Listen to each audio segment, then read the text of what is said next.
Hello, and thanks for being here.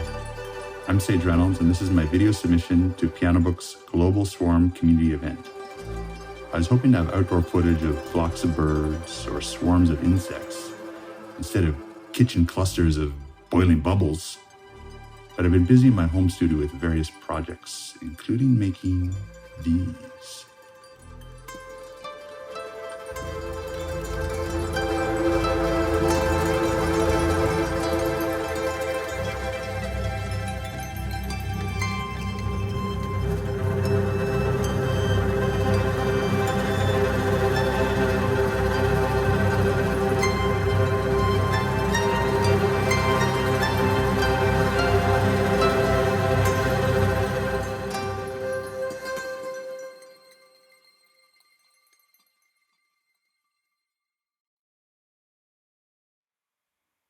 You were just listening to the decent sampler and contact versions of my latest Pianobook sample pack.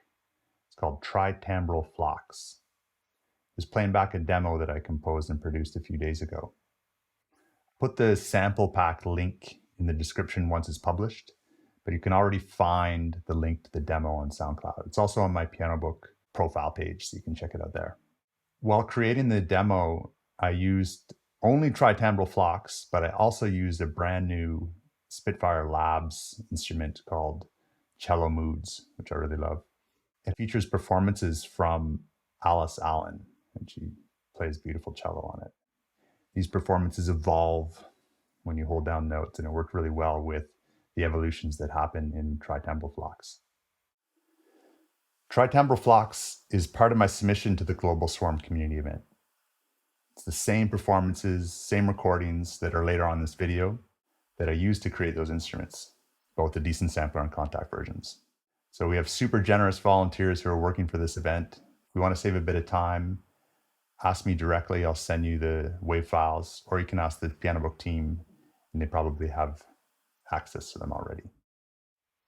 If you don't know me, I'm an artist/musician based in Montreal, Quebec, Canada, and I wear many musical hats, including performer, composer, songwriter, music producer, sound engineer, music educator, sound designer, and most recently, samplist, in no small part thanks to the Pianobook community.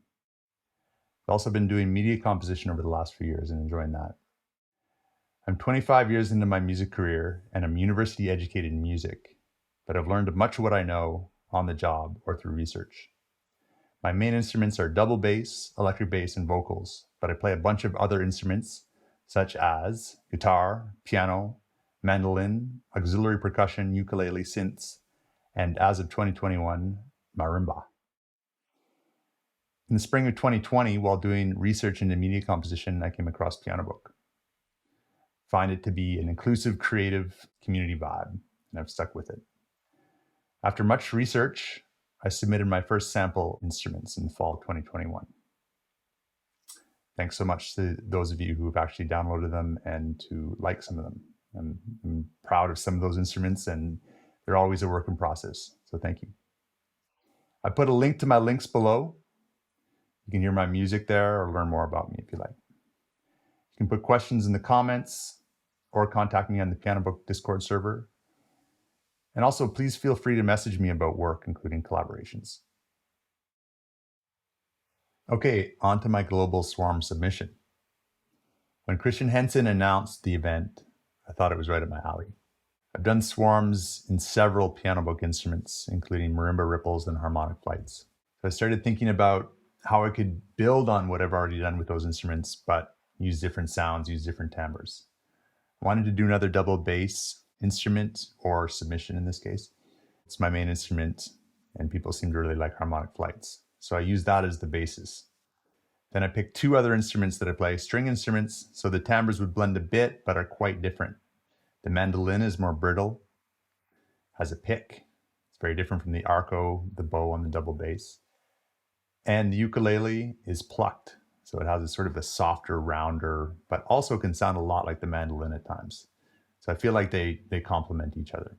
So I picked those, and then I got organized, and I sort of came up with the performances as I was recording the samples. That's what you hear in the performances later on in the video.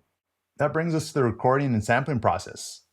It's going to get a bit technical in the next part of the video, so please feel free to skip ahead to the outro or directly to the performances if you like. I'm going to put the time codes in the description so you can jump ahead.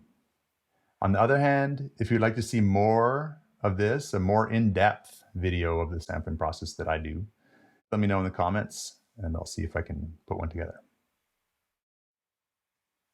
What you see right here is the setup that I use to record these samples.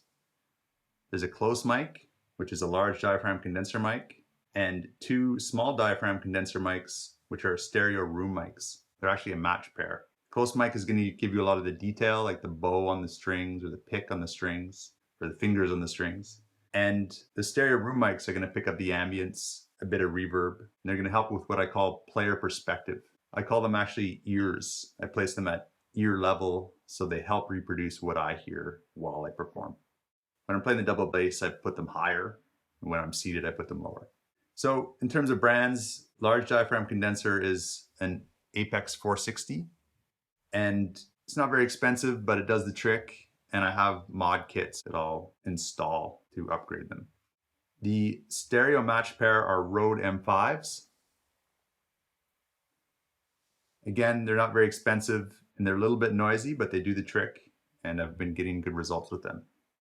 For the stereo pair, I like to put them in ORTF placement, which I've heard is supposed to reproduce the distance between the human ears. So there's the capsules or the tips of the mics are 17 centimeters apart and are angled at 110 degrees from each other. I get the 17 centimeters, but I don't measure the angle necessarily. This is maybe a little bit low for the angle. It should be a little bit wider, but you can experiment with that and see what you like. So this is the setup that I use for a lot of recording actually, depending on the instruments, but often I'll use stereo mics closer to instruments as well, depending on what it is. Next, I'm going to talk about the session. Here we are in my Pro Tools session for my global swarm submission. The mics that I just showed you go into my audio interface, which is the Apollo X4 from Universal Audio.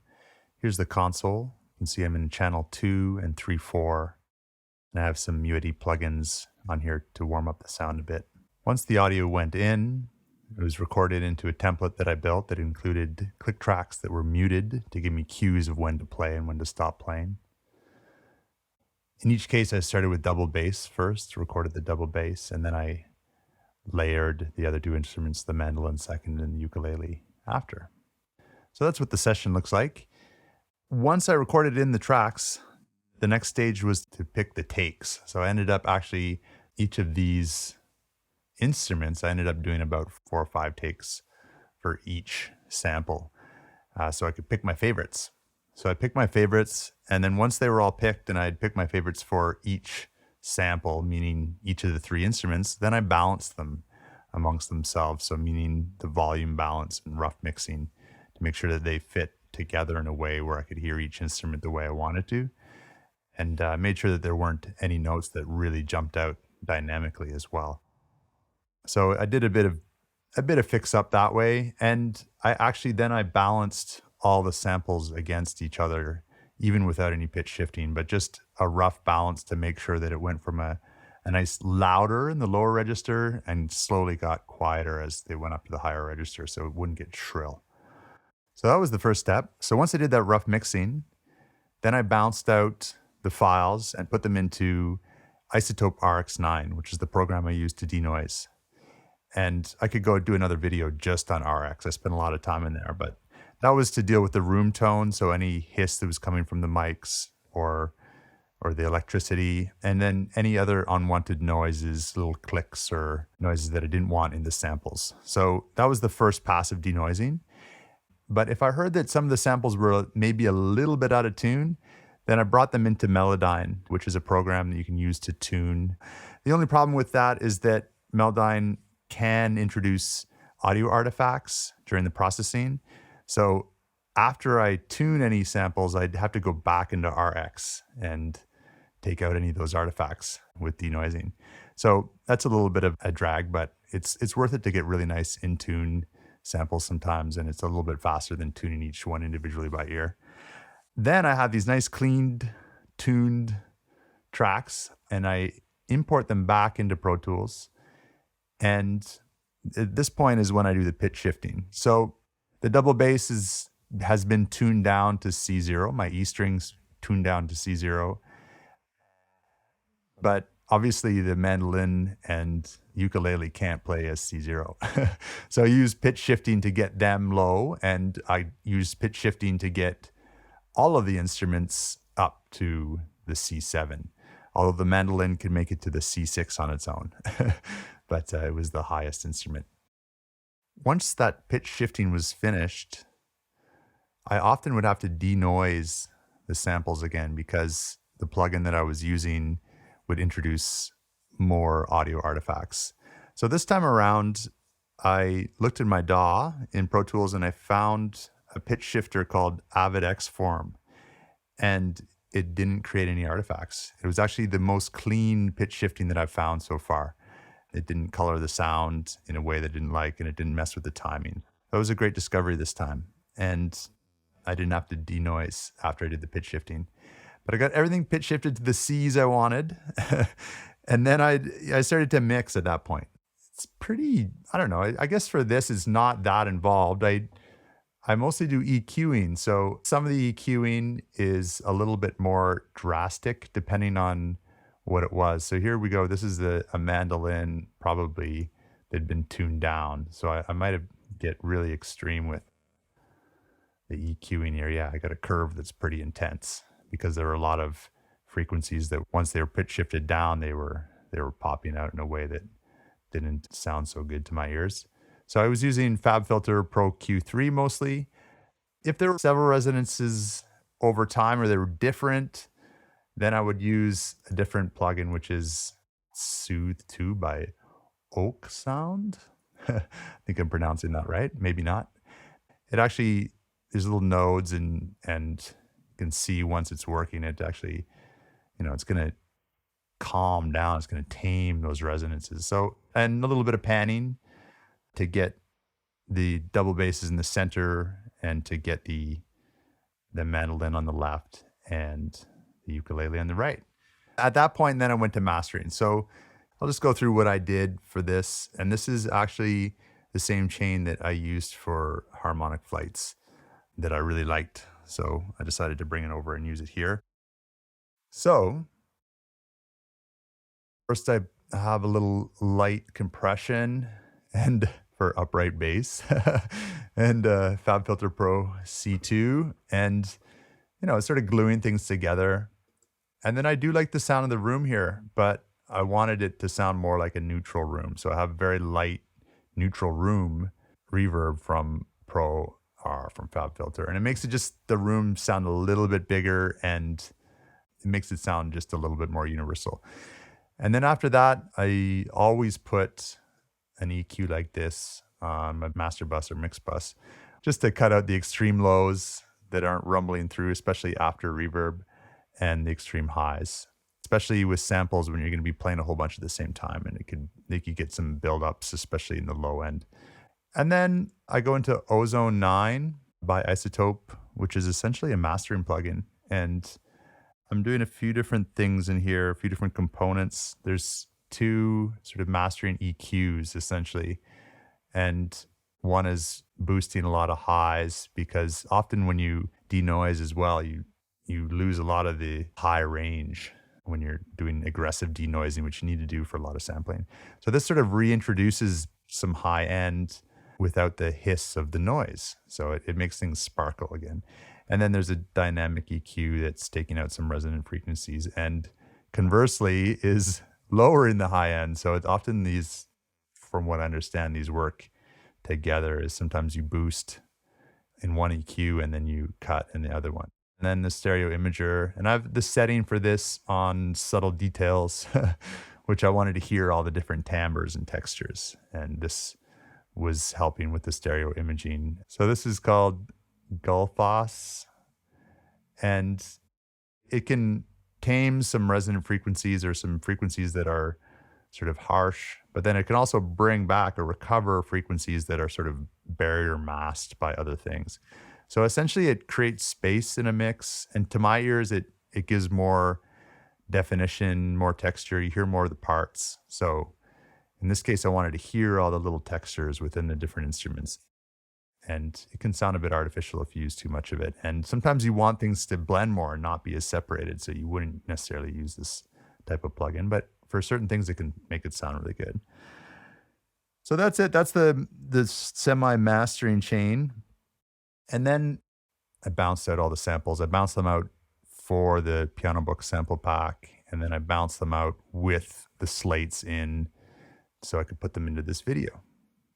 And then I went in and with the video editing and I placed them with the video takes, and you'll see that in the next section. So this is a lot of work, but I really enjoy it. It's fun to get into all the little details of doing a project like this, get into all the sonics, all the textures, all the sounds. And the end result is pretty amazing when you actually get all the samples out, put them into your sampler, and actually play that instrument for the first time. And in this case, this instrument was a bit unwieldy the first time I put it in, but I learned how to play it. And mainly because there's only one note per octave, which does a lot to make things sound repetitive if you're not careful, and also for a lot of lag or drag near the bottom of the octave because they're being pitch shifted down from C. And so by the time you get down to that C sharp or D, the samples are, no matter what you do to the sample offset, they're still going to be late. So it's sort of, you have to learn how to play with the instrument a bit and make adjustments where you can. So I could go into sample instrument construction, but there's a lot of other videos on this topic. So I'm not sure it's useful, but let me know in the comments if you'd like to see a video from me about this. Dave Hilowitz has an amazing channel on YouTube, and his videos really helped me understand all of this. And he invented Decent Sampler, so he's pretty great for checking out all that stuff. And his video, I really like his videos too. So, and of course, Christian has some great hints and information.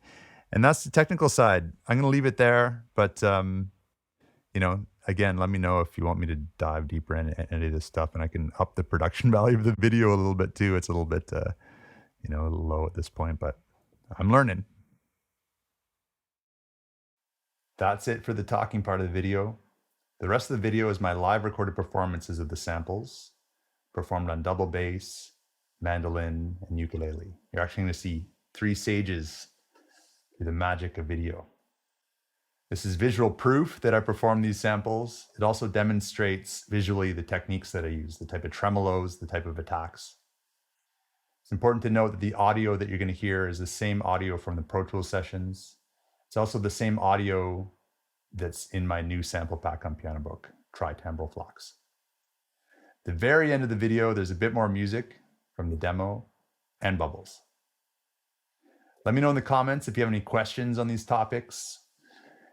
And consider liking this, consider subscribing. I'm very fresh to this.